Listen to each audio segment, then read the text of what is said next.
Hello friends, welcome to HP study lover channel. तो आज के इस वीडियो लेक्चर में हम हिमाचल प्रदेश पटवारी का जो एग्जामिनेशन है उसकी ज्योग्राफी सेक्शन को करेंगे और ये हमारा लेक्चर नंबर 4 है। इससे पहले मैं 3 लेक्चर ले चुका हूँ, जिसमें हमने सबसे पहले सोलर सिस्टम के बारे में जाना था, उसके बाद हमने लैटिट्यूड लॉन्गिट्यूड के बारे में पढ़ा था और थर्ड लेक्चर में हमने जो था वो अर्थ के रोटेशन और सीजन कैसे चेंजेस होते हैं उसके बारे में पढ़ा था। तो आज के इस लेक्चर में जो है वो हम पढ़ेंगे major domains of the earth, chapter number 5 major domain of the earth को कवर करेंगे। हिंदी में इसे जो है वो पृथ्वी के प्रमुख परिमंडल भी कहा जाता है कि कौन कौन से पृथ्वी के प्रमुख जो हैं परिमंडल हैं। तो अगर हम बात करते हैं major domain of the earth की, तो अर्थ के 4 मेजर डोमेन हैं जो आपको याद रखने हैं। एग्जाम में आपको इसी तरह का क्वेश्चन पूछेगा, which one of the following is the major domains of the earth. तो आपको पूछ लेगा इनमें से कौन से जो हैं वो पृथ्वी के प्रमुख परिमंडल हैं। तो आपको याद रखना है, सबसे पहले आपका आता है लिथोस्फेयर,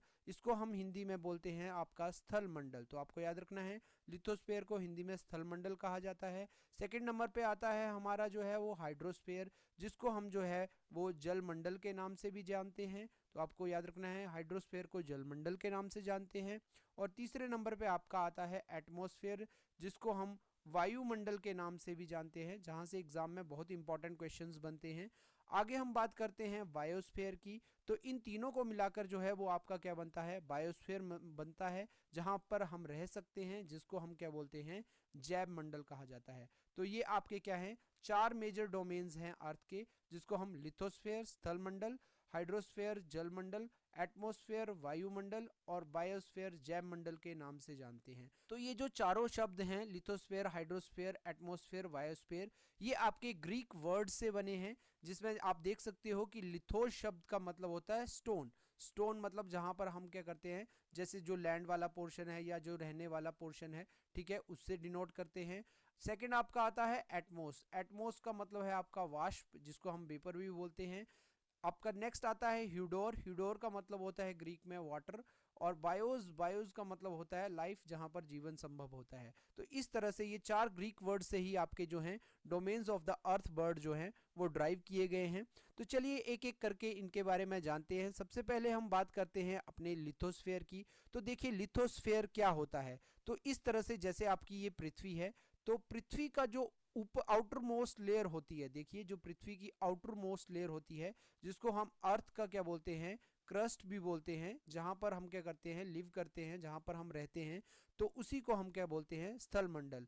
तो आप इसको क्या बोल सकते हो, भू प्रॉपर्टी भी बोल सकते हो हिंदी में, ठीक है। तो ये भू प्रॉपर्टी होती है। तो अब आप देखोगे ना कि अर्थ का जो सरफेस है उसके कुछ हिस्से पर आपका क्या है, पानी है, और कुछ हिस्से पर आपकी क्या है, जमीन है। तो आपके 2 पोर्शन आ जाते हैं, एक आपका लैंड वाला पोर्शन आ जाता है अर्थ के सरफेस के ऊपर, और एक आपका क्या आ जाता है, वाटर वाला पोर्शन आता है। तो लैंड के पोर्शन के नीचे की जो जमीन होगी, जो क्रस्ट होगा, उसको हम क्या कहते हैं, उसको हम आपका कहते हैं कॉन्टिनेंटल क्रस्ट। देखिए जो लैंड के नीचे की जो जमीन होगी, जो आपकी क्रस्ट होगी, उसको हम कहते हैं कॉन्टिनेंटल क्रस्ट। और जो आपका वाटर, वाटर के जो आपके ओशियंस होंगे, उनके नीचे का जो क्रस्ट होगा, ओशियन के नीचे का जो क्रस्ट होगा, जो आपकी जमीन होगी ओशियन के नीचे की, उसको हम बोलते हैं ओशियन क्रस्ट। तो हिंदी में इसको बोलते हैं आपका महासागरीय क्रस्ट, या महासागरीय भू प्रॉपर्टी भी बोल सकते हो इसको, महासागरीय भू प्रॉपर्टी भी कह सकते हो इसको, ठीक है। और इसको कॉन्टिनेंटल क्रस्ट को आप महाद्वीपीय भू प्रॉपर्टी भी कह सकते हो, या फिर महाद्वीपीय क्रस्ट भी कहा जा सकता है, ठीक है। तो लिथोस्फीयर जो है हमारा क्या होता है, ठीक है, लैंड वाला पोर्शन होता है, मतलब हमारा सरफेस वाला पोर्शन होता है किसका, अर्थ क्रस्ट का। और इसमें आपके क्या क्या चीजें आ जाती हैं, जैसे आपके इसके माउंटेन्स आ जाएंगे, आपके जितने भी लैंड फॉर्म्स बनेंगे, जितने भी आपके प्लेटूज बनेंगे, जितने भी आपके प्लेन्स बनेंगे, जितने भी आपकी वैलीज बनेंगी, फॉरेस्ट बनेंगे, ग्रासलैंड बनेंगे, ये सब किस में आते हैं, आपके जितनी भी आपकी रॉक्स वगैरह आ जाती हैं, ये सारे आपके लिथोस्फीयर का ही पार्ट होते हैं, ठीक है। तो आपको याद रखना है आपके स्थल मंडल में क्या क्या चीज़ें आती हैं, आपके पर्वत आ जाते हैं, आपके पठार आ जाते हैं, आपकी घाटियाँ आ जाती हैं, आपके मैदान आ जाते हैं, आपके जंगल आ जाते हैं, आपके घास के मैदान आ जाते हैं, जो कि आगे चलकर हम जो हैं इन सबको जो है वो कवर करेंगे जब भी हम पढ़ेंगे आपकी फिजिकल ज्योग्राफी के बारे में। तो इसमें हम कवर करेंगे इसको। चलिए आगे बात करते हैं नेक्स्ट मेजर डोमेन की। तो नेक्स्ट मेजर डोमेन है आपका हाइड्रोस्फीयर, आपका जलमंडल। जैसा कि आप जानते हैं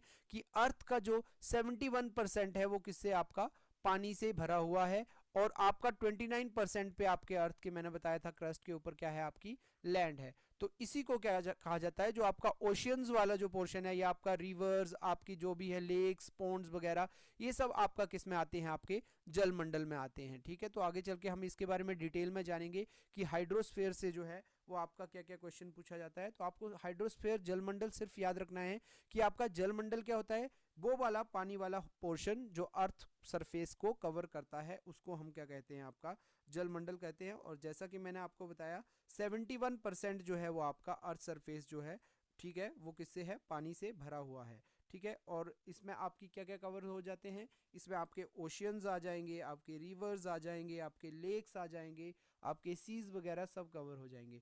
चलिए आगे पढ़ेंगे हम कि अटलांटिक, जैसे इससे क्या क्वेश्चन पूछता है आपसे, आपसे इससे इंपॉर्टेंट क्वेश्चन यही पूछता है कि बताइए अटलांटिक ओशियन की शेप कैसी है। तो आप आगे चल के देखोगे कि अटलांटिक ओशियन जो है वो आपका एस शेप में डिनोट करता है, वैसे ही आपका इंडियन ओशियन जो है वो एम शेप बनाता है, या फिर ये आपका ट्रायंगुलर शेप बनाता है, जो आगे चलकर हम इसके बारे में डिटेल में पढ़ेंगे। थर्ड आपकी जो अर्थ की डोमेन आती है, आपका थर्ड जो प्रमुख परिमंडल आता है आपका पृथ्वी का, वो है आपका एटमॉस्फेयर, जिससे आपके एग्जाम में जो है वो काफी ज्यादा क्वेश्चंस जो हैं वो पूछे जाते हैं, जिसमें आपकी कंपोजिशंस ऑफ गैसेस आ जाती हैं, आपकी जो लेयर्स हैं एटमॉस्फेयर की, जिसमें आपका जो है ट्रोपोस्फेयर, स्ट्रेटोस्फेयर, ये सब चीजें जो है वो आपसे पूछता है। तो चलिए सबसे पहले हम कंपोजिशन की बात करते हैं। ठीक है, तो आपको याद रखना है सबसे ज्यादा अबंडेंस मात्रा में, सबसे ज्यादा प्रचुर मात्रा में जो है वो आपकी नाइट्रोजन पाई जाती है अर्थ के एटमॉस्फेयर में, जो कि आपकी आप देख सकते हो 78% जो है वो नाइट्रोजन देखने को मिलेगी आपको, 21% जो है वो अर्थ के एटमॉस्फेयर में आपको ऑक्सीजन देखने को मिलेगी, और 1% रिमेनिंग जो है वो अदर गैसेस देखने को मिलती है, जिसमें आपकी आर्गन आ जाती है, आपकी कार्बन डाइऑक्साइड आ जाती है, इसी तरह की आपकी नियॉन गैस आ जाती है, आगे चल के ओजोन आ जाती है। ठीक है, तो ये सारी जो है आपकी एटमॉस्फेयर की गैसेस हैं, जिसके बारे में हम आगे जो है वो डिटेल में पढ़ेंगे, और मैं आपको बताऊंगा कि क्या क्या क्वेश्चंस जो हैं वो आपके एग्जाम में इससे रिलेटेड जो हैं वो पूछे जाते हैं। चलिए, तो ये आपकी तीन क्या थी, आपकी मेजर डोमेन्स थी, और उसके बाद इन तीनों को मिलाकर देखिए, जो आपका लैंड वाला पोर्शन होगा और जो रहने लायक होगा, जो आपका वायुमंडल जो है जब हमारे लैंड वाले पोर्शन में यूज होगा, तो और आपका जो हाइड्रोस्फीयर वाला पोर्शन है, ठीक है, जो हमारे किस में यूज होगा, लैंड वाले पोर्शन में यूज होगा, तो इसी को मिलाकर आपका क्या बन जाता है, इसी को मिलाकर आपका एक रहने लायक जगह बन जाती है, जहां पर पानी भी हो, जहां पर आपकी क्या हो, वायु भी हो, और जहां पर आपका लैंड वाला पोर्शन भी हो। तो इसी को हम क्या कह देते हैं, आपका का बायोस्फीयर कहा जाता है, मतलब रहने लायक जगह बन जाती है आपकी। ठीक है, तो बायोस्फीयर आपका क्या होता है, वे जगह जो आपके क्या हो, रहने लायक हो, उसको हम क्या कहते हैं, बायोस्फीयर कहते हैं। जैवमंडल, जिसमें आपका क्या आ जाता है, लिथोस्फीयर भी काउंट होता है, जलमंडल भी काउंट होता है, वायुमंडल भी काउंट होता है। ठीक है, तो ये जहां पर हम रहते हैं इस टाइम पे, उसको हम क्या बोलते हैं, अपना बायोस्फीयर कहते हैं। तो आगे चलकर हम पढ़ेंगे कि बायोस्फीयर में क्या क्या आता है, और जहां पर आपकी जो लाइफ एग्जिस्ट करती है उसको हम क्या बोलते हैं, ठीक है, आपका बायोस्फीयर बोलते हैं। और ये क्या होता है, आपका इंटरेक्शन होता है, मतलब तीनों का मिलन होता है, किसका, लिथोस्फीयर, हाइड्रोस्फीयर, एटमॉस्फेयर का। ठीक है, तो इसी को हम क्या कहते हैं, बायोस्फीयर कहते हैं, जहां पर आपके जीव जंतु रहते हैं, जहां पर आपके इंसान रहते हैं, जहां पर आपके जानवर रहते हैं। ठीक है, तो ये जो पोर्शन होता है इसको हम क्या कहते हैं, बायोस्फीयर होता है। इसमें से क्या इंपॉर्टेंट क्वेश्चंस जो है वो आपसे पूछेगा, तो आपसे पूछेगा कि हाईएस्ट पॉइंट कौन सा है बायोस्फीयर का। ठीक है, तो आपको याद रखना है हमारे अर्थ का हाईएस्ट पॉइंट कौन सा है, माउंट एवरेस्ट हमारा अर्थ का हाईएस्ट पॉइंट है, और इसकी जो हाइट है वो है आपकी 8848 मीटर। काफी बार एग्जाम में ये क्वेश्चन पूछा गया है कि माउंट एवरेस्ट की हाइट कितनी है, तो आपको याद रखना है 884 मीटर जो है वो सबसे ऊंचा स्थान है हमारी अर्थ का। ठीक है, और इसे जो है माउंट एवरेस्ट के नाम से जाना जाता है। सबसे ऊंची पर्वत की चोटी जो है वो भी यही है, माउंट एवरेस्ट, तो आपको ये भी याद रखना है। नेक्स्ट हम बात करते हैं डीपेस्ट पॉइंट, सबसे गहरा जो पॉइंट है हमारी अर्थ का वो कौन सा है, तो आपको याद रखना है ये आपका मैरियाना ट्रेंच है, और ये आपको पैसिफिक ओशियन में देखने को मिलेगा। ये आपको प्रशांत महासागर में जो है मैरियाना ट्रेंच जो है पॉइंट वो आपको देखने को मिलेगा, और इसकी डेप्थ आपको याद रखनी है, इसकी गहराई आपको याद रखनी है। देखिए ये आपका माउंट एवरेस्ट से भी क्या है, आपका गहरा है। ठीक है, अगर एक माउंट एवरेस्ट भी पूरा जो है डूब जाएगा तब भी ये आपका क्या नहीं होगा, ये भरेगा नहीं। तो आपको याद रखना है इसकी जो डेप्थ है वो आपकी 11022 मीटर, 11,022 मीटर जो है इसकी डेप्थ है। और आपको माउंट एवरेस्ट की हाइट भी याद रखनी है आपकी 8848 मीटर। तो आपको ये दो चीज़ें इंपॉर्टेंट याद रखनी है, और इससे एग्जाम में क्वेश्चन पूछता है कि बताइए अर्थ का सबसे हाईएस्ट पॉइंट कौन सा है, और सेकंड आपको पूछता है कि बताइए जो है आपका डीपेस्ट पॉइंट कौन सा है, तो आपका वो मैरियाना ट्रेंच है। नेक्स्ट हम बात करते हैं सबसे पहले किसने जो था माउंट एवरेस्ट की चढ़ाई की थी, ये भी आपको एग्जाम में क्वेश्चन पूछा जा सकता है। तो आपको याद रखना है एडमंड हिलेरी जो थे वो सबसे पहले जो थे माउंट एवरेस्ट को क्लाइंब करने वाले बने थे, और उनके साथ गए थे टेंजिंग नॉर्वे शेरपा। ठीक है, तो ये नेपाल के टेंजिंग नॉर्वे शेरपा जो थे इनके साथ इन्होंने चढ़ाई की थी।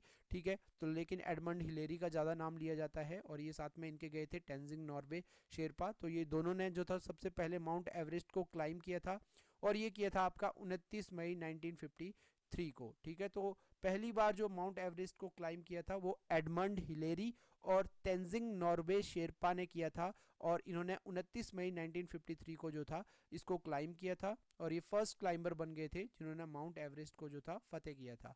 चलिए आगे बात करते हैं। उसके बाद जो थी फर्स्ट वुमेन कौन गई थी, तो फर्स्ट वुमेन गई थी झुनको तबेई। झुनको तबेई जो थी पहली महिला थी जिन्होंने जो था आपके एवरेस्ट को जो था वो चढ़ा था। तो इन्होंने 16 मई 1975 को जो था एवरेस्ट को क्लाइंब किया था। फर्स्ट इंडियन वुमेन जिन्होंने आपके माउंट एवरेस्ट को चढ़ा था तो वो थी आपकी बिछेंद्री पाल, और इन्होंने ये 23 मई 1984 को जो था वो क्लाइंब किया था। तो इससे रिलेटेड आपको एग्जाम में क्वेश्चन पूछ सकता है। तो आपको ये 5 इंपॉर्टेंट पॉइंट याद रखने हैं। पहला आपका माउंट एवरेस्ट की कितनी हाइट थी, सेकंड आपका मैरियाना ट्रेंच सबसे गहरा पॉइंट है हमारे अर्थ के ऊपर, ये पैसिफिक ओशियन में पाया जाता है। तीसरा आपको सब याद रखना है कि माउंट एवरेस्ट पे किसने क्लाइंब किया था सबसे पहले, पहली वुमेन कौन थी माउंट एवरेस्ट को क्लाइंब करने वाली, इंडिया की तरफ से किसने सबसे पहले क्लाइंब किया था। ठीक है, तो ये सारे इंपॉर्टेंट आपको याद रखने हैं। चलिए आगे हम अब बात करते हैं डिटेल में अपने लिथोस्फेयर के बारे में। ठीक है, अपने स्थल मंडल के बारे में। देखिए जैसा कि मैंने आपको बताया था कि स्थल मंडल में हम क्या काउंट करते हैं, हमारा जो आपका जो कॉन्टिनेंट वाला, देखिए आपका जो लैंड वाला पोर्शन होता है उसको कवर करेंगे, और ओशियन के नीचे वाला जो क्रस्ट है उसको कवर करेंगे। तो चलिए सबसे पहले बात करते हैं कॉन्टिनेंट की, और उसके बाद हम बात करेंगे ओशियंस की, कि इससे रिलेटेड जो है आपके एग्जाम में जो है वो क्या क्या क्वेश्चंस जो है वो आपसे पूछ सकता है। चलिए तो सबसे पहले हम बात करते हैं कॉन्टिनेंट की। तो आपको इसमें से क्या क्वेश्चन बनाएगा, कॉन्टिनेंट में से आपको क्वेश्चन दे देगा कि arrange the following in the size wise order. तो आपको बोलेगा कि इसको जो है वो असेंडिंग ऑर्डर में बनाओ। ठीक है, किसमें, साइज में, और या फिर डिसेंडिंग ऑर्डर में बनाओ साइज में। तो आप इसमें सबसे बड़ा कॉन्टिनेंट जो है वो आपका एशिया है। सेकेंड नंबर पे आता है आपका अफ्रीका कॉन्टिनेंट, साइज वाइज बात कर रहे हैं हम यहाँ पे। और थर्ड नंबर पे साइज में आता है आपका नॉर्थ अमेरिका। फोर्थ नंबर पे आपका आता है साउथ अमेरिका। फिफ्थ नंबर पे आपका आता है अंटार्कटिका। सिक्स नंबर पे आपका आता है यूरोप। सेवंथ नंबर पे आपका आता है ऑस्ट्रेलिया। तो इस तरह से आपके जो है ये 7 कॉन्टिनेंट्स बनते हैं, जिसमें Asia, Africa, north America, south America, Antarctica, Europe और ऑस्ट्रेलिया। तो आपको पूछेगा सबसे बड़ा कॉन्टिनेंट कौन सा है, तो आपको याद रखना है एशिया सबसे बड़ा कॉन्टिनेंट है। और आपको पूछेगा सबसे छोटा कॉन्टिनेंट कौन सा है, तो आपको याद रखना है ऑस्ट्रेलिया सबसे छोटा कॉन्टिनेंट है। चलिए एक एक करके इन कॉन्टिनेंट्स के बारे में जानते हैं कि इनसे रिलेटेड एग्जाम में जो है वो आपसे क्या क्वेश्चंस पूछ लेता है। तो सबसे पहले हम सबसे बड़े कॉन्टिनेंट की बात करते हैं, जिसमें हम एशिया कॉन्टिनेंट के बारे में बात करेंगे। तो अगर मैं आपसे बात करूं, एशिया कॉन्टिनेंट सबसे लार्जेस्ट कॉन्टिनेंट है, और इसमें अप्रॉक्सीमेटली आपकी 49 कंट्रीज जो है वो कवर होती हैं। ठीक है, आपके एशिया कॉन्टिनेंट में। और इससे एग्जाम में ये नहीं पूछेगा आपको कितनी कंट्रीज है, इसमें से आपको पूछेगा बताओ एशिया की कौन सी ऐसी 3 कंट्रीज हैं जो आपकी यूरोप में भी पड़ती हैं। देखिए 3 ऐसी एशिया की कंट्रीज हैं जो यूरोप का भी आपका हिस्सा है। तो इसमें सबसे पहले तो आपका आ जाता है रशिया। ठीक है, आपको याद रखना है 3 ऐसी कंट्रीज हैं जो एशिया में भी पड़ती हैं, और जिनका कुछ हिस्सा एशिया में भी पड़ता है, और जिनका कुछ हिस्सा आपका यूरोप में भी पड़ता है। तो सबसे पहले इसमें आ जाती है आपकी रशिया। सेकंड नंबर पे आपका आ जाता है कजाकिस्तान, ये भी आपको याद रखना है कजाकिस्तान। और थर्ड नंबर पे आपका आ जाता है टर्की। ठीक है, और इसको तुर्की भी बोलते हैं इसको, आपका अभी रिसेंटली इसने अपना नाम चेंज कर दिया था तुर्की। ठीक है, तो ये भी आपको याद रखना है। तो ये 3 ऐसी कंट्री हैं, रशिया, कजाकिस्तान और टर्की, आपका जो है एशिया में भी लाई करती हैं और आपका यूरोप में भी लाई करती हैं। चलिए आगे बात करते हैं तो एशिया कॉन्टिनेंट के बारे में। तो आपका जो एशिया कॉन्टिनेंट है वो 1/3 of the land continent of the world को कवर करता है। देखिए जो पृथ्वी का पूरा हिस्सा है ना लैंड वाला, उसका 1/3 जो है वो आपका क्या करता है, उसका 1/3 जो है वो कौन कवर करता है, अकेला और अकेला आपका एशिया कॉन्टिनेंट करता है। तो आपको याद रखना है पृथ्वी के 1/3 हिस्से में जो है आपका एशिया कॉन्टिनेंट जो है वो फैला हुआ है। तो 1/3 आपको पूछेगा कि बताओ एशिया कॉन्टिनेंट जो है वो अर्थ के कितने पोर्शन में है, तो आपको ऑप्शन दे देगा हाफ पोर्शन में, 1/4 पोर्शन में, 1/3 में या फिर 2/3 में। तो आपको याद रखना है आपको 1/3 पोर्शन जो है वो अर्थ का वो आपका एशिया कॉन्टिनेंट कवर करता है।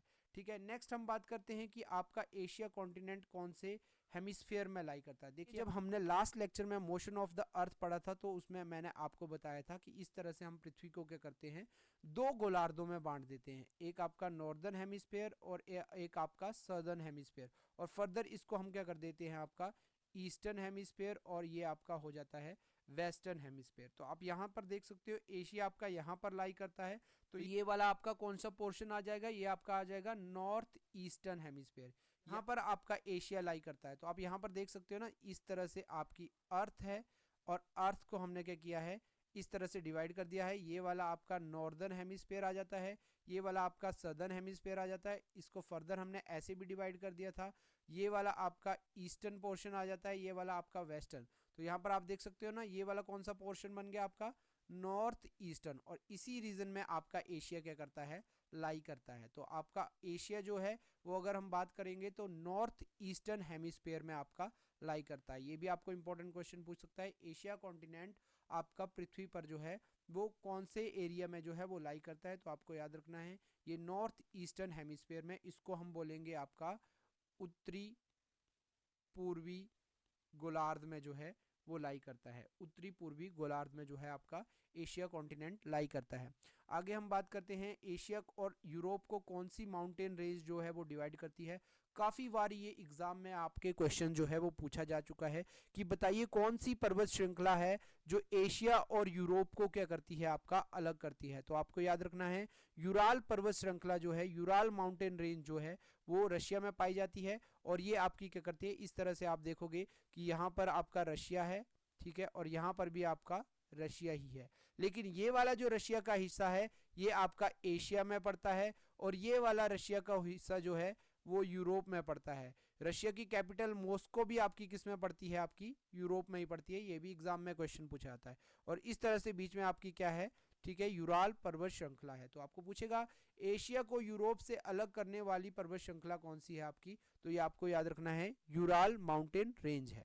एशिया और यूरोप को इकट्ठा मिलके अगर हम बोल देंगे तो यूरेशिया भी बोला जाता है इसको, ठीक है। एशिया और यूरोप को अगर हम कंबाइन कर देंगे तो इसको यूरेशिया भी कहा जाता है। एक और इम्पॉर्टेंट इसमें से क्वेश्चन पूछता है कि बताइए एशिया में से आपके कौन कौन से जो हैं वो लैटिट्यूड जो हैं वो पास करते हैं। जैसे हमने लास्ट लेक्चर में पढ़ा था तो इस तरह से आपके लेटिट्यूड होते हैं, जो हमने लास्ट लेक्चर में पढ़ा था कि कौन कौन से अक्षांश जो हैं वो हमारे हैं। तो इसमें मैंने आपको 23.5 डिग्री पे एक बताया था ट्रॉपिक ऑफ कैंसर, जिसको हम कर्क रेखा बोलते हैं, और एक हमने पढ़ा था 0 डिग्री पे जो आपका इक्वेटर होता है, भूमध्य रेखा इसको कहा जाता है, और एक हमने लास्ट लेक्चर में पढ़ा था 23.5 डिग्री साउथ में जो आपका होता है वो होता है आपका कैप्रिकॉन, जिसको हम क्या कहते हैं मकर रेखा। तो इस तरह से हमने 3 लैटिट्यूड पढ़े थे लास्ट लेक्चर में, Tropic of Cancer, Tropic of Capricorn और इक्वेटर के बारे में, ठीक है।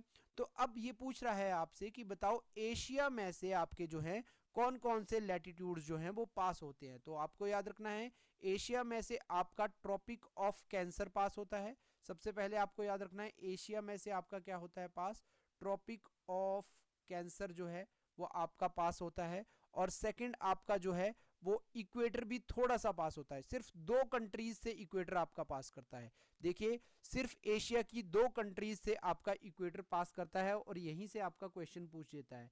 तो आपको याद रखना है एक तो मालदीव्स, मालदीव्स में से आपका क्या होता है इक्वेटर जो है वो पास करता है एशिया में, एशिया में बात कर रहा हूं मैं आपसे, ठीक है। और सेकंड जो है आपका इंडोनेशिया, मालदीव और इंडोनेशिया ही दो ऐसी कंट्री हैं जहां से हमारा क्या होता है, इक्वेटर पास होता है। और एक और इंपॉर्टेंट क्वेश्चन पूछेगा आपसे कि बताइए इक्वेटर के सबसे नजदीक राजधानी कौन सी है एशिया की। एशिया की सबसे नजदीक राजधानी कौन सी है, तो आपको याद रखना है सिंगापुर सिटी जो है, ठीक है, सिंगापुर सिटी जो है वो सबसे नजदीक राजधानी है किससे, आपका इक्वेटर से, एशिया कॉन्टिनेंट की अगर हम बात करेंगे। तो ये इंपॉर्टेंट 3 एग्जाम में क्वेश्चंस बनते हैं आपके, ठीक है। ट्रॉपिक ऑफ कैंसर जो है वो आपका एशिया से पास करता है। इक्वेटर जो है वो आपका एशिया से सिर्फ 2 ही कंट्री से पास होता है, एक आपकी मालदीव्स और दूसरी आपकी इंडोनेशिया। और तीसरा इंपॉर्टेंट क्वेश्चन बनाता है आपको इक्वेटर की एशिया की सबसे नजदीक राजधानी कौन सी है, तो वो है आपकी सिंगापुर सिटी। ये 3 इंपॉर्टेंट क्वेश्चन बनते हैं इससे रिलेटेड। चलिए नेक्स्ट हम बात करते हैं यूरोप कॉन्टिनेंट के बारे में। तो आपको याद रखना है यूरोप कॉन्टिनेंट से आपके जो हैं वो क्या क्या क्वेश्चंस पूछे जाते हैं। तो सबसे पहले आपको पूछेगा कि बताइए कौन सा जो है, जैसे इस तरह से हमने देखिए लास्ट लेक्चर में हमने पढ़ा था, ये हमारी अर्थ होती है और इस तरह से हमारी अर्थ को हम डिवाइड कर देते हैं, इसको हम क्या कहते हैं, इक्वेटर कहते हैं, जो हमारे नॉर्दर्न और सदर्न हेमिस्फीयर को डिवाइड करती है। उसके बाद यहाँ पर हमने एक ट्रॉपिक ऑफ कैंसर लिया था जो कि हमने 23.5 डिग्री नॉर्थ में जो था वो एक रेखा खींची थी। उसके बाद हमने यहाँ पर क्या किया था, एक 66.5 डिग्री नॉर्थ में जो थी वो आर्कटिक सर्कल जो था वो ड्रॉ किया था। इसी तरह से हमने जो था आपके साउथ में जो था यहाँ पर ट्रॉपिक ऑफ कैप्रिकॉर्न जो कि आपकी 23.5 डिग्री साउथ में थी। और इसी तरह से आपका अंटार्कटिक सर्कल खींचा था हमने जो कि आपका 66.5 डिग्री जो था वो आपका साउथ में था। तो इस तरह से कुछ हमने लैटिट्यूड्स एज्यूम किए थे। मैंने आपको बताया था कि हमारे ये लैटिट्यूड्स जो होते हैं वो अर्थ के ऊपर जो है वो एज्यूम किए जाते हैं। तो अगर हम बात करेंगे यूरोप में, यूरोप कहाँ पर लाई करता है, तो आप देखोगे यूरोप जो है वो इस वाले पोर्शन पे आपका क्या करता है, लाई करता है। तो यहीं से आपका क्वेश्चन पूछता है कि बताइए यूरोप में से आपका कौन सा सर्कल जो है लैटिट्यूड का वो पास करता है। तो आपको याद रखना है आर्कटिक सर्कल जो है वो यूरोप से पास करता है। और एक और एग्जाम में क्वेश्चन पूछता है आपको, ये कहां पर पड़ता है, आपका वेस्ट ऑफ एशिया, एशिया के वेस्ट में पड़ता है। यहां पर आपका एशिया है तो इसके वेस्ट में पड़ता है आपका क्या, यूरोप। तो एग्जाम में क्वेश्चन पूछेगा कि बताइए कौन सी ऐसी यूरोप की कैपिटल है जो आर्कटिक सर्कल के सबसे नजदीक है। तो आपको याद रखना है रेकेजाविक, रेकेजाविक जो है आपकी, रेकेजाविक ये जो है वो आपकी आइसलैंड एक कंट्री है जो आपकी यूरोप में लाई करती है, ठीक है। ये सबसे नजदीक राजधानी है किसकी, आपकी आर्कटिक सर्कल की। ये काफी बार एग्जाम में जो है वो क्वेश्चन पूछा जा चुका है कि बताइए आर्कटिक सर्कल के सबसे नजदीक कौन सी राजधानी पड़ती है यूरोप की। तो आपको याद रखना है रेकेजाविक जो है वो आइसलैंड की राजधानी है और ये सबसे नजदीक है आपकी आर्कटिक सर्कल की। और इसी तरह से आपका जो यूरोप है वो तीनों तरफ से किससे घिरा हुआ है, आपका ओशियन से घिरा हुआ है। आपका बीच में ऐसे यूरोप लाई करता है इस तरह से, ठीक है, इस तरह से, और ये आपका इस तरह से, इस तरह से, ठीक है, इन वाले पोर्शन से जो है वो आपका ओशियन से घिरा हुआ है। और एक और इंपॉर्टेंट यूरोप में से आपका क्वेश्चन पूछेगा कि बताइए इस आर्कटिक क्षेत्र में जो है हमारा कौन सा जो है रिसर्च स्टेशन है। तो आपको याद रखना है भारत का जो हिमाद्री रिसर्च स्टेशन है ना, हिमाद्री रिसर्च स्टेशन, हिमाद्री अनुसंधान जो है भारत का, हिमाद्री, तो भारत का जो हिमाद्री अनुसंधान है ना वो आपको कहां पर देखने को मिलेगा, आपका यूरोप में देखने को मिलेगा और ये आर्कटिक रीजन में जो है वो आपको देखने को मिलेगा। चलिए नेक्स्ट बात करते हैं अफ्रीका कॉन्टिनेंट के बारे में। तो अगर हम बात करेंगे अफ्रीका कॉन्टिनेंट से क्या क्या इंपॉर्टेंट क्वेश्चन पूछे जाते हैं, सबसे पहले तो आपको याद रखना है सेकंड लार्जेस्ट कॉन्टिनेंट कौन सा है आपका, वो अफ्रीका कॉन्टिनेंट है। एशिया के बाद सबसे बड़ा महाद्वीप कौन सा है आपका, ठीक है, वो है आपका अफ्रीका, ठीक है। तो second largest continent of the world है। और याद रखना ये ऐसा कॉन्टिनेंट है जिसमें से आपके तीनों पास करते हैं, कौन कौन से, आपका ट्रॉपिक ऑफ कैंसर, कर्क रेखा भी इससे पास करती है, इक्वेटर तो इसके बीचों बीच पास करता है, बिल्कुल जैसे इस तरह से देख सकते हो, इस तरह से अफ्रीका कॉन्टिनेंट है तो इसके बीचों बीच में से क्या होता है, आपका इक्वेटर पास होता है। ट्रॉपिक ऑफ कैंसर को भी ये कट करता है ऊपर से और ट्रॉपिक ऑफ कैप्रिकॉर्न को भी कट करता है, ठीक है। तो याद रखना है एकमात्र ऐसा महाद्वीप है आपका अफ्रीका जो आपका ट्रॉपिक, जिसमें से आपका ट्रॉपिक ऑफ कैंसर भी पास होता है, आपका इक्वेटर भी पास होता है, आपका कैप्रिकॉर्न, आपकी कर्क रेखा, भूमध्य रेखा और आपकी जो है मकर रेखा, तीनों पास होती हैं किससे, आपके ऑल 3 ट्रॉपिक्स पासिस थ्रू आपका अफ्रीका से पास करते हैं। ये बहुत इंपॉर्टेंट एग्जाम में क्वेश्चन बनता है। नेक्स्ट हम बात करते हैं आपके, तो इसमें एक और इंपॉर्टेंट अफ्रीका कॉन्टिनेंट से क्वेश्चन पूछता है कि बताइए सहारा डेजर्ट जो है वो कौन से कॉन्टिनेंट में पाया जाता है। तो याद रखना है विश्व का सबसे बड़ा मरुस्थल कौन सा है आपका, सहारा मरुस्थल, जो कि आपका एटलीस्ट 11 कंट्रीज के बाउंड्रीज को क्या करता है, टच करता है। देखिए ये मुख्यतः आपको जो है वो अल्जीरिया और लीबिया कंट्री में पाया जाता है, ठीक है। जो सहारा डेजर्ट है वो अल्जीरिया लीबिया में, लेकिन इसकी जो बाउंड्रीज हैं वो आपके 11 कंट्रीज को टच करते हैं। तो पूछेगा आपको कि विश्व का कौन सा ऐसा मरुस्थल है जो 11 देशों के साथ अपनी सीमा बनाता है। तो आपको याद रखना है सहारा डेजर्ट एकमात्र ऐसा मरुस्थल है जो 11 देशों के साथ जो है वो अपनी सीमा बनाता है। और इसी तरह से आपका जो अफ्रीका कॉन्टिनेंट है वो भी आपका किससे घिरा हुआ है, चारों तरफ पानी से घिरा हुआ है, और बीच में आपका है ये आपका कॉन्टिनेंट आपका अफ्रीका। इसको हम क्या बोल देते हैं, देखिए जो लैंड का पोर्शन पानी से चारों तरफ से घिरा होता है ना, उसको हम प्लेटू भी कह देते हैं। तो एक तरह से ये आपका क्या है, तो आपको पूछेगा कौन सा ऐसा कॉन्टिनेंट है जो पूरा का पूरा एक प्लेटू है, जो पूरा का पूरा आपका पठार है। तो अफ्रीका ऐसा कॉन्टिनेंट है जो पूरा का पूरा आपका क्या है, पठार है। ओके, नेक्स्ट हम बात करते हैं नॉर्थ अमेरिका कॉन्टिनेंट से, कि नॉर्थ अमेरिका कॉन्टिनेंट से आपका क्या क्या क्वेश्चंस पूछे जाते हैं। तो सबसे पहले तो याद रखना है third largest continent of the world, तीसरा सबसे बड़ा महाद्वीप है ये आपका किसका, विश्व का, ठीक है। और ये आपका लाई करता है नॉर्दर्न हेमिस्फीयर में। ये सिर्फ आपको उत्तरी गोलार्ध में इस तरह से देख सकते हो, यहाँ पर आपका नॉर्थ अमेरिका पाया जाता है। तो ये आपके उत्तरी गोलार्ध में स्थित है। नॉर्दर्न हेमिस्फीयर भी या नॉर्दर्न वेस्टर्न हेमिस्फीयर भी बोल सकते हो उसको, उत्तरी पश्चिमी गोलार्ध भी बोल सकते हो इसको, उत्तरी पश्चिमी गोलार्ध में ये पाया जाता है। और सराउंडेड बाय 3 साइड्स, तीनों तरफ से ये ओशियन से घिरा हुआ है इस तरह से, ठीक है। ये भी आपको इंपॉर्टेंट पॉइंट याद रखना है। और एक इंपॉर्टेंट एग्जाम में आपको क्वेश्चन पूछता है कि बताइए उत्तरी अमेरिका और दक्षिणी अमेरिका को जोड़ने वाली जो आपका जल डमरू मध्य है, ठीक है, आप इसको क्या बोलते हैं, इस्थमस भी बोला जाता है आपको, कि कौन सी ऐसी पट्टी है जो आपकी उत्तरी अमेरिका को दक्षिणी अमेरिका से जोड़ती है। तो इसको बोलते हैं isthmus of Panama, isthmus of Panama भी बोला जाता है, जल डमरू मध्य भी बोला जाता है इसको। तो ये पनामा का जल डमरू मध्य है जो इसको जोड़ता है, ठीक है। तो ये भी इंपॉर्टेंट याद रखना है। पनामा एक कंट्री है, ठीक है, जो आपकी लाई करती है किसके बीच में, आपकी नॉर्दर्न अमेरिका और सदर्न अमेरिका के बीच में। तो ये भी आपको इंपॉर्टेंट क्वेश्चन जो है वो यहाँ से याद रखना है, ठीक है। इस्थमस ऑफ पनामा से क्वेश्चन पूछा जाता है। ये नेक्स्ट कॉन्टिनेंट के बारे में हम बात करते हैं, तो साउथ अमेरिका के बारे में। तो अगर हम बात करेंगे साउथ अमेरिका की, तो साउथ अमेरिका जो है वो लाई करता है आपका नॉर्दर्न और सदर्न हेमिस्फीयर, ये उत्तरी और दक्षिणी गोलार्ध दोनों में पाया जाता है, ठीक है। और सराउंडेड बाय 3 तरफ से ये समुद्र से घिरा हुआ है आपका, ठीक है। तो ये भी आपको याद रखना है। और इसमें से ना 3 इंपॉर्टेंट क्वेश्चन बनते हैं साउथ अमेरिका में से, आपके 3 इंपॉर्टेंट क्वेश्चंस बनते हैं। सबसे पहला आपको पूछेगा कि विश्व की सबसे लंबी नदी कौन सी है, विश्व की सबसे लंबी नदी नाइल नदी, या इसको नील नदी भी कहा जाता है। तो सबसे लंबी नदी नाइल नदी जो है वो भी आपको साउथ अमेरिका कॉन्टिनेंट में ही देखने को मिलेगी, कि आपको सूडान, साउथ सूडान वगैरह में, आपको इजिप्ट वगैरह में देखने को मिलती है, ठीक। ये जो है आपकी साउथ अमेरिका में ही लाई करती है। दूसरा इंपॉर्टेंट क्वेश्चन आपको पूछेगा कि विश्व की सबसे बड़ी नदी, जो कि आप ब्राजील में देखते हो, अमेजोन रिवर, ठीक है। याद रखना सबसे लंबी नदी जो है वो आपकी नील नदी है, नाइल नदी भी बोलते हैं इसको। और जो सबसे बड़ी नदी है वॉल्यूम वाइज वो है आपकी अमेजोन रिवर, अमेजोन नदी बोलते हैं इसको। तो ये सबसे बड़ी है और नाइल सबसे लंबी है।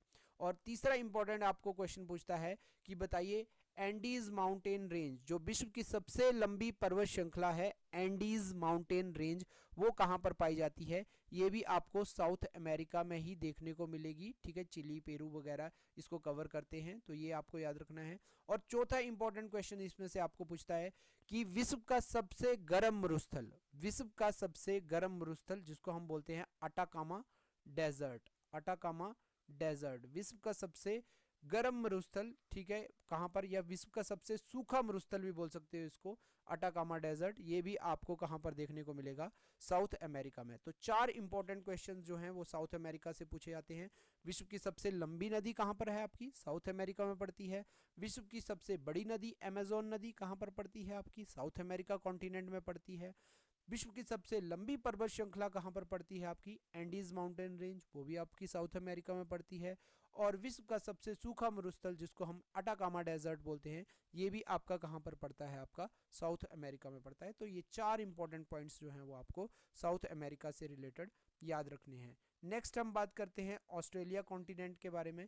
तो देखिए, ऑस्ट्रेलिया कॉन्टिनेंट सबसे छोटा कॉन्टिनेंट है, स्मॉलेस्ट कॉन्टिनेंट है, और ये जो है वो पूरा का पूरा आपका सदर्न हेमिस्फीयर में, ये सारा का सारा दक्षिणी गोलार्ध में लाई करता है, ठीक है। और ये भी चारों तरफ से जो है वो पानी से घिरा हुआ है, तो इसीलिए हम इसको क्या बोल देते हैं? देखिए, ये चारों तरफ से पानी से घिरा हुआ है, इसीलिए हम इसको आइलैंड कॉन्टिनेंट भी बोला जाता है। देखिए, कई सारे नाम हैं आपके किसके? ऑस्ट्रेलिया के। इसको कोई तो इसको आइलैंड कॉन्टिनेंट भी बोल देता है कि चारों तरफ से पानी से घिरा है, तो इसको आइलैंड कॉन्टिनेंट कहा जाता है। कुछ लोग जो हैं इस कंगारुओं की भूमि भी कहा जाता है, क्योंकि काफ़ी ज़्यादा कंगारू मात्रा में यहाँ पे पाए जाते हैं, ठीक है। और याद रखना है, ट्रॉपिक ऑफ कैप्रिकॉर्न जो आपकी मकर रेखा है वो ऑस्ट्रेलिया के बीचों बीच पास करती है। याद रखना, आपको पूछेगा कौन सा ऐसा लैटिट्यूड है आपका, ठीक है, जो आपके ऑस्ट्रेलिया के बीचों बीच से पास करता है, तो आपको याद रखना है कैप्रिकॉर्न जो है वो ऑस्ट्रेलिया के बीचों बीच से पास होता है, ठीक है। तो ये इंपॉर्टेंट क्वेश्चंस जो हैं वो आपके ऑस्ट्रेलिया कॉन्टिनेंट से बनते हैं, जो आपको याद रखने हैं। नेक्स्ट हम बात करते हैं अंटार्कटिका कॉन्टिनेंट की। तो अंटार्कटिका से आपको जो ज़्यादा इंपॉर्टेंट क्वेश्चन पूछता है वो आपके रिसर्च स्टेशन से पूछता है कि कौन कौन से रिसर्च स्टेशन जो हैं वो अंटार्कटिका में भारत के पाए जाते हैं। तो सबसे पहले तो आपको याद रखना है, अंटार्कटिका सदर्न हेमिस्फीयर में लाई करता है। देखिए, इस तरह से आपकी पृथ्वी है, तो यहाँ पर बिल्कुल नीचे जो है वो आपका क्या लाई करता है? आपका सदर्न हेमिस्फीयर में अंटार्कटिका। और यहाँ पर सारा साल क्या रहती है? आपकी बर्फ पड़ती रहती है, और ये साउथ पोल पूरी तरफ से बर्फ से ढका होता है, ठीक है। इसीलिए इसको क्या बोल देते हैं? आपका आइस कॉन्टिनेंट भी बोल देते हैं, ठीक है। और इंपॉर्टेंट क्वेश्चन यहाँ से जो बनते हैं ना, वो आपके रिसर्च स्टेशन से बनते हैं। तो आपको याद रखना है अंटार्कटिका में कौन कौन से रिसर्च सेंटर जो हैं वो इंडिया के हैं। तो आपको याद रखना है, इसमें मैत्री जो है एक इंपॉर्टेंट रिसर्च सेंटर है, दक्षिण गंगोत्री, भारती, ये सारे जो हैं वो आपके क्या हैं? रिसर्च सेंटर हैं, जो आपको देखने को मिलेंगे कहाँ पर? आपके अंटार्कटिका कॉन्टिनेंट में। तो यहाँ से इंपॉर्टेंट क्वेश्चन पूछ देता है। और काफ़ी ज़्यादा मिनरल्स और रिसोर्सेज जो हैं वो आपके अंटार्कटिका कॉन्टिनेंट में जो हैं वो दबे पड़े हैं, और ह्यूज कोयल और ऑयल नेचुरल गैस के रिसोर्सेज जो हैं यहाँ पर आपको देखने को मिलेंगे। तो इस तरह से आपके जो थे ये 7 कॉन्टिनेंट्स के बारे में हमने एक ब्रीफ डिस्कशन किया कि क्या क्या इंपॉर्टेंट क्वेश्चंस जो हैं वो आपके 7 कॉन्टिनेंट्स में से पूछे जाते हैं, ठीक है। तो जैसा कि मैंने आपको बताया था कि अर्थ 2 कंपोनेंट में डिवाइड है, जिसमें हमने कॉन्टिनेंट पोर्शन को कवर किया, जो कि आपका 29% अप्रोक्सीमेटली लैंड वाले पोर्शन को कवर करता है, और आपका ओशन वाला पोर्शन जो है वो 71% को कवर करता है। अगर हम बात करेंगे ओशंस वाले पोर्शन की, तो आपका ओशन वाले पोर्शन में आपका हाइड्रोस्फीयर कवर होता है, जिसमें आप देख सकते हो कि 97% ऑफ जो आपका टोटल वाटर जो है ओशंस का वो सैलीन है, वो पीने लायक नहीं है। देखिए, अगर हम बात करेंगे पृथ्वी पे 71% पोर्शन पे क्या है? आपका वाटर है, और इस 71% में से अगर हम बात करेंगे तो 97% वाटर जो है वो पीने लायक नहीं है। वो कैसा है? आपका खारा है, सैलीन है। और सिर्फ 3% वाटर ही जो है वो हम क्या कर सकते हैं? यूज कर सकते हैं, जो कि पीने लायक है। तो आपको याद रखना है, अर्थ के सरफेस के ऊपर 71% वाटर है, जिसमें से 97% आपका क्या है? सैलीन है, और से केवल 3% वाटर जो है वो यूजेबल है, जो आपको इजीली जो है आप यूज कर सकते हो, ठीक है। तो इसमें अगर हम बात करेंगे सैलीन वाटर की, तो आपके कौन कौन से ओशियंस इसमें आ जाते हैं आपके? तो आपको याद रखना है, सबसे बड़ा कौन सा है? आपका पैसिफिक ओशियन। याद रखना है, सबसे बड़ा ओशियन कौन सा है? आपका पैसिफिक ओशियन आता है, फिर आपका अटलांटिक ओशियन आता है, फिर थर्ड नंबर पे आपका इंडियन ओशियन आता है, फिर आपका सदर्न ओशियन आता है, और नेक्स्ट लास्ट पे आपका आता है आर्कटिक ओशियन। तो इस तरह से आपके 5 ओशियंस हैं, और आपको पूछ लेगा कि बताइए ये हमारे 5 ओशियंस कौन कौन से हैं। तो आपको याद रखना है, Pacific ocean, Atlantic ocean, Indian ocean, southern ocean, Arctic ocean, ठीक है। ये सब जो है वो आपके हाइड्रोस्फीयर में कवर होते हैं, ओशियंस में कवर होते हैं। चलिए एक एक करके बात करते हैं इनके बारे में, क्या क्या क्वेश्चंस जो हैं वो आपके ओशियंस से रिलेटेड पूछे जाते हैं। देखिए, इंपॉर्टेंट 4-5 क्वेश्चंस बनते हैं जो यहाँ से पूछे जाते हैं। तो सबसे पहले हम बात करते हैं पैसिफिक ओशियन के बारे में। तो आपको पूछेगा कि पैसिफिक ओशियन जो है वो किस शेप में है। तो आपको सबसे इंपॉर्टेंट क्वेश्चन याद रखना है, पैसिफिक ओशियन जो है वो आपका सर्कुलर शेप में है, इस तरह से है सर्कुलर शेप में। यहाँ पर आप देख सकते हो इस साइड इसका नॉर्थ अमेरिका से टच होती है बाउंड्री, इस साइड इसकी साउथ अमेरिका से टच होती है, इस साइड एशिया का रशिया वाला पोर्शन लगता है यहाँ से, और इस तरह से चाइना वाला पोर्शन यहाँ पर कवर होता है। तो ये आपकी 4 जो कॉन्टिनेंट हैं वो इससे कवर होते हैं। आपका यहाँ पर आपका एशिया वाला पोर्शन आ जाएगा, और यहाँ पर आपका नॉर्थ अमेरिका और साउथ अमेरिका आ जाएगा, और बीच में आपका पैसिफिक ओशियन आ जाएगा। और आपको याद रखना है कि 1/3 अर्थ का जो एरिया है वो किससे कवर है आपका, ठीक है, वो पैसिफिक ओशियन से कवर है। देखिए 1/3 आपका जो वाटर का सरफेस वाला जो पोर्शन है वो आपका किससे कवर है, आपका पैसिफिक ओशियन से कवर है।